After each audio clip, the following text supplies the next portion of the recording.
महाभारतातील कथा यामध्ये आज आपण नियती, प्रतिज्ञा आणि सुडाचा योद्धा शिखंडी याबद्दल माहिती बघणार आहोत. महाभारतातील शिखंडी हे अत्यंत गुंतागुंतीचे, गूढ आणि निर्णायक पात्र आहे.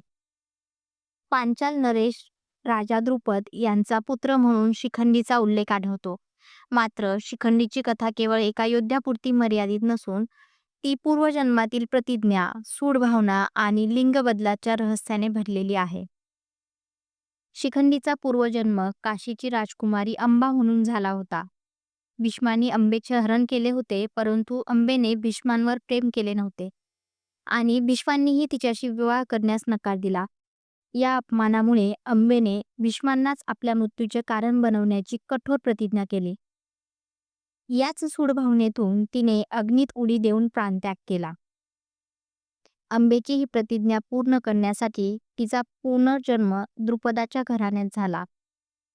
जन्माच्या वेळी ती कन्या होती, परंतु द्रोणाचार्यांकडून झालेल्या अपमानाचा बदला घेण्यासाठी द्रुपदला पुत्र हवा असल्याने त्यांनी तिलाच पुत्र म्हणून वाढवले आणि तिचे नाव शिखंडी ठेवले. मोठी झाल्यावर शिखंडीला आपल्या स्त्री जन्माचे रहस्य कळाले आणि ती मानसिक वेदनेत सापडली.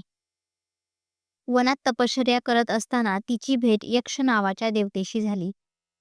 यक्षाने शिखंडीला आपला पुरुषार्थ दिला आणि बदल्यात तिचा स्त्रीभाव स्वीकारला.